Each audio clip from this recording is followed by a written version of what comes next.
All right, so AFI, we're back again. We're going to do another one of these sit downs, and we have our pre med student over here because we happen to have some weird virus that's taken over the world.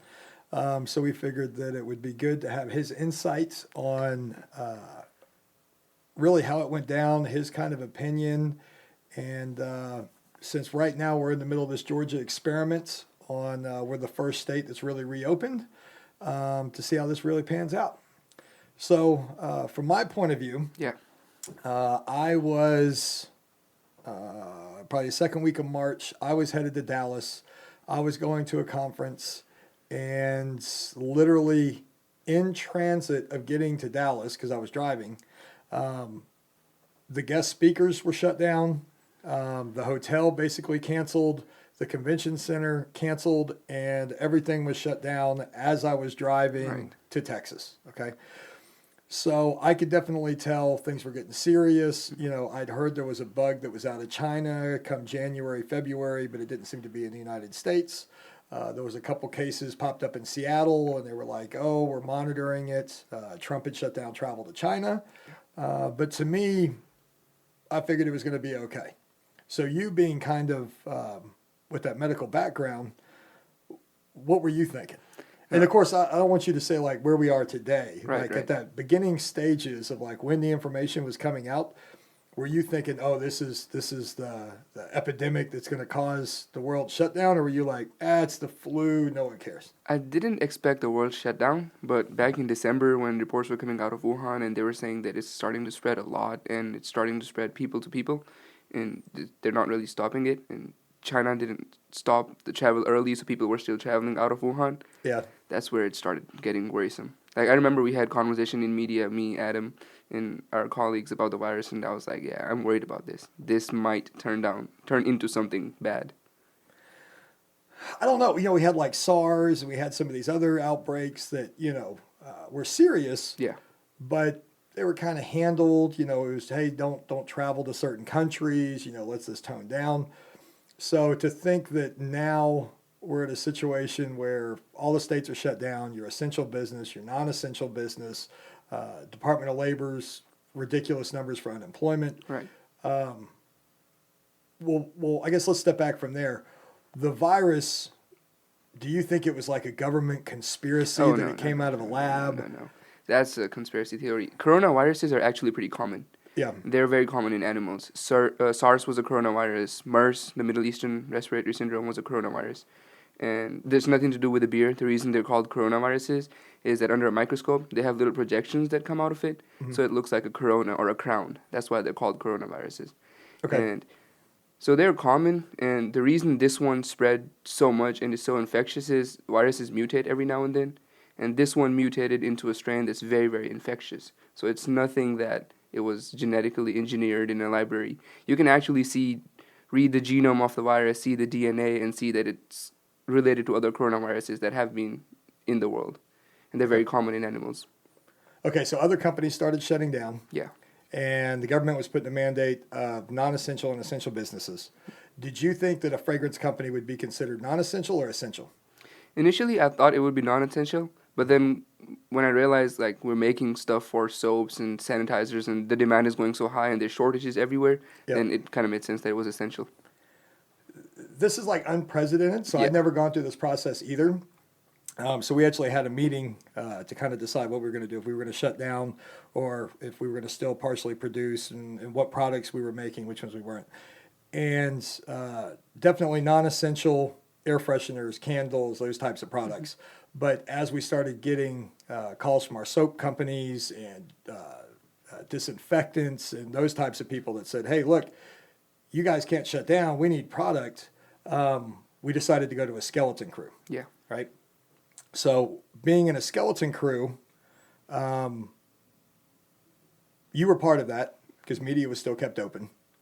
But we sent home a lot of the customer service side that we didn't need, most of the lab techs, even half of production. So we really scaled it down just to make sure that we kept the lowest amount of employees in the building that we possibly needed. And we just serviced those accounts. Surprisingly, what happened, though, is everybody bought everything off the shelves. Yeah. So there was no disinfectants, there was no hand sanitizers, there was no cleaners, there was none of this. So of course, then our demand went through the roof for all these products. So realistically, we got busier than we would have thought at a downturn. And we do private labels, so we don't do any main brands. So like, the top end stuff, we don't do like Lysol or any of those types of things, but then we do all the knockoffs.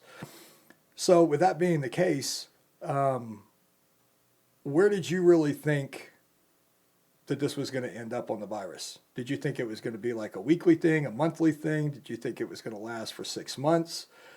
What did you really think how it would play out? Impact of the virus? The impact. Yeah. I still expect it to not go away anytime soon. Yeah. Because as you go back to being a normal society, you go back to, unless the virus is completely eradicated, it's still out there. Mm-hmm. And as people start mingling again, it starts spreading again.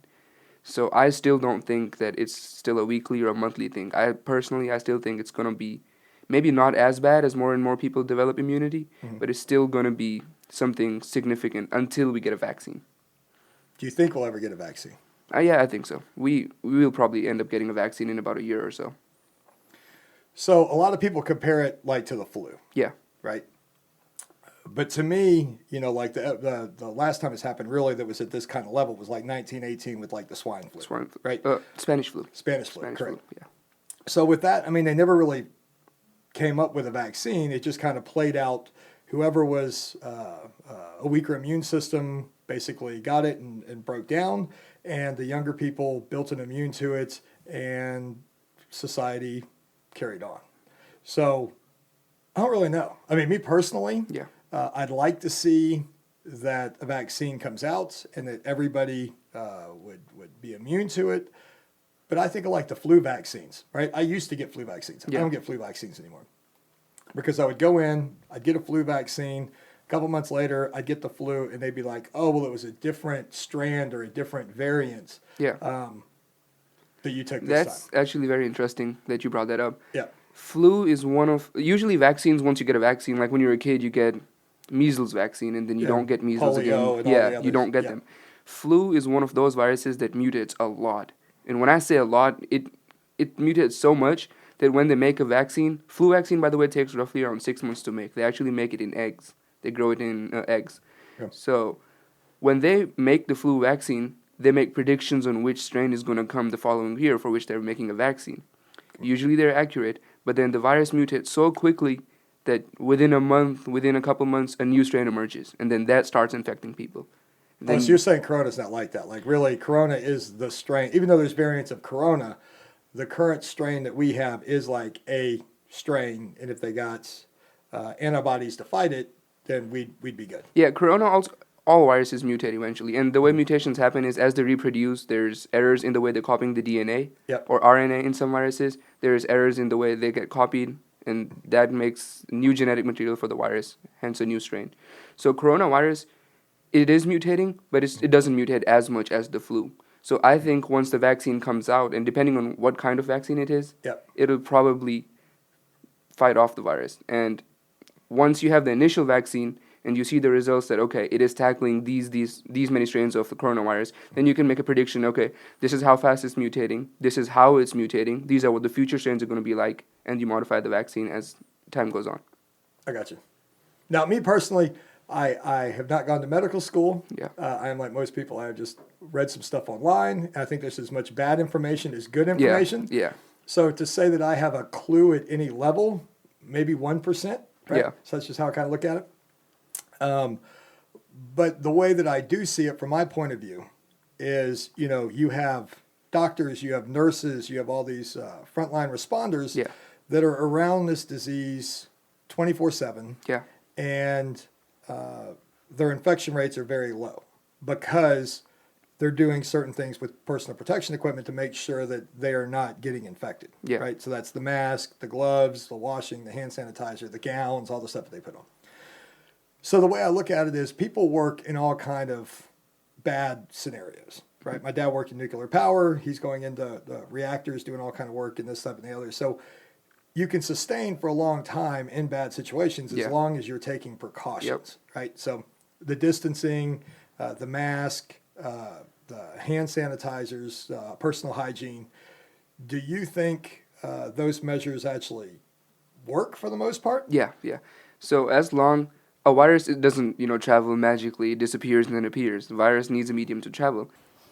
Okay, so best case scenario, vaccines created, Yeah, and now some pharmaceutical company decides, I don't want to make a penny on this. I'm just going to give it out to everybody free.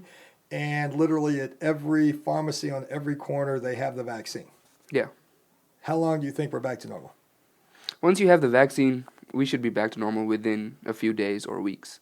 Once people have immunity, then the virus is relatively powerless unless it mutates into something crazy again. I got you. Okay. Just like the bubonic plague. You know how common it is. It was back then and killed so many people. Yeah. But once you have something that gives you immunity against it, it's It doesn't powerless. affect you anymore. Yeah. Interesting. So vaccine is the most important step. That's going to be in our fight against the virus. So I think on the other side, with the pandemic breaking out, everybody hit the stores. They were trying to buy a month's supply of everything. Yeah. What's the one thing that surprised you the most that the stores didn't have? So Okay. the one thing I was surprised about, I understand why people are buying sanitizers. I understand why you're buying soap. Soap is the main key. Yep. But I was surprised how people were stocking up on toilet paper. Because they're not going to close down grocery stores. The supply of toilet paper is still coming in, and the virus doesn't cause diarrhea.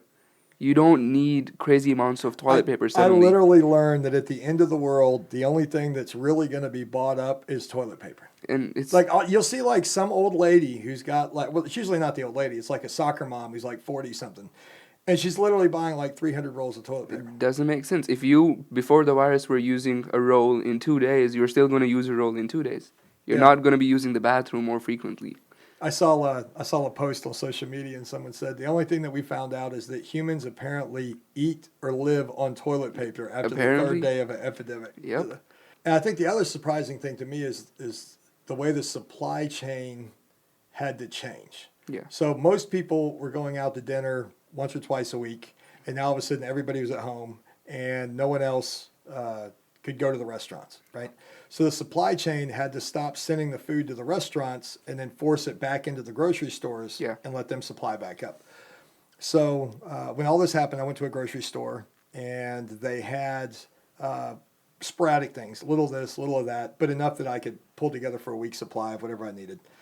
And then like 3 weeks later, I went back to that same store and they were actually restocked and they were doing a very good job of only letting a certain amount of people into the store Yeah. and they were wiping down the carts and everything else was really good.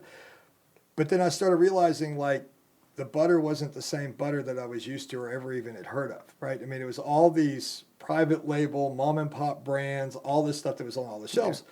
And of course, like the organic, it was like 5 times the cost of the normal stuff and all that stuff.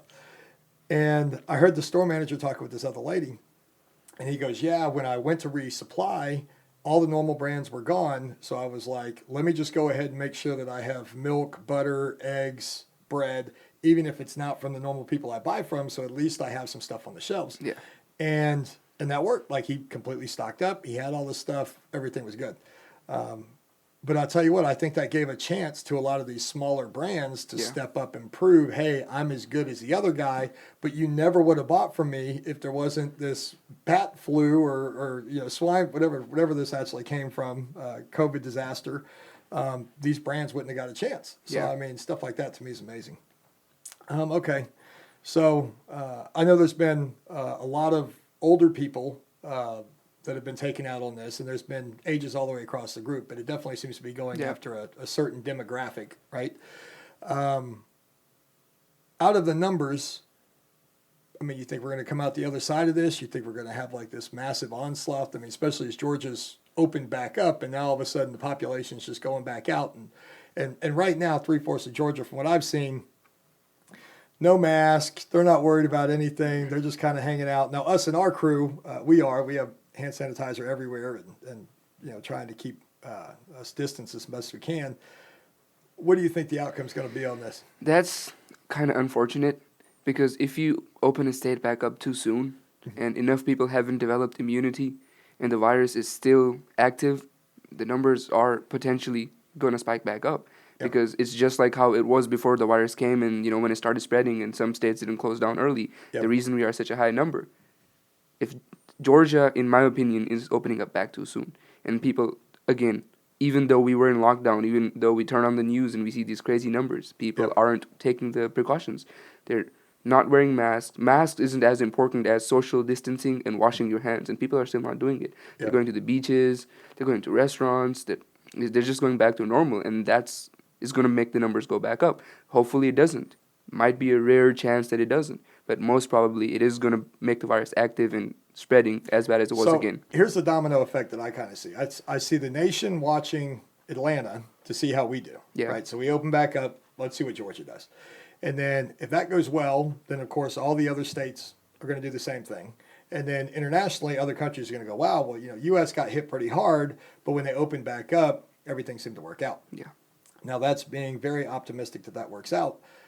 It could be the opposite, where all of a sudden our numbers skyrocket, and then we have to shut down, and then other states are going to keep in lockdown as well, and then it'll all kind of. But I don't know. On one side, I'm hoping that we open the floodgates and everything works out. On the other side, if you just kind of run the numbers and math, it doesn't seem like that's how it's going to play out. Yeah. But we'll see. And one thing I want to really say on this is when your car breaks down, you go to a mechanic and you listen to the mechanic, what the mechanic is saying. If the mechanic is saying you need an oil change, you need an oil change. Yeah. Right? If your shirt is torn and you need it stitched, you go to a tailor, and when the tailor knows how to stitch it, you listen to him. Yeah. The point I'm getting to is there are people who are experts in their fields. If there is a virus and the doctors and the health experts are saying to do one thing, just like how if you need an oil change, you listen to that mechanic. About the virus and about diseases, you listen to the doctors. You listen to the experts.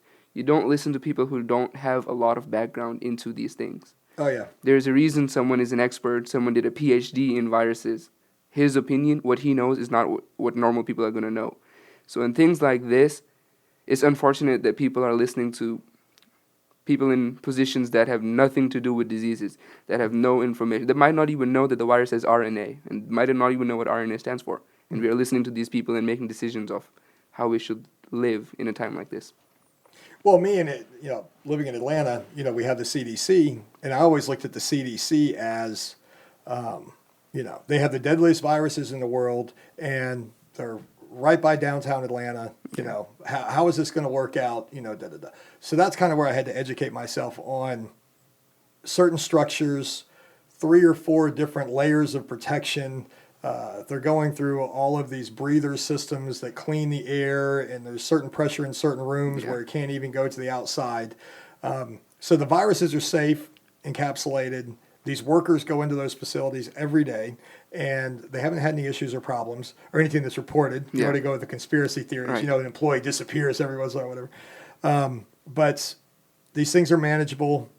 There's people that, like you say, their careers are based on it. Yeah. And you just got to take their advice. I mean, if they spent their life to learn these things, and you're going to spend an hour on the internet and be like, oh, I've got it all figured out. We don't have it all figured out. Sometimes you just have to lean on some people that have some better experience. There's a reason it takes 5 years to do a PhD on something. Yeah. You just don't look at the internet for an hour. I agree. And figure it out.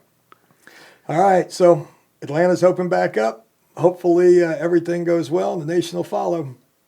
Stay posted. Wash your hands. Wash your hands. AFI.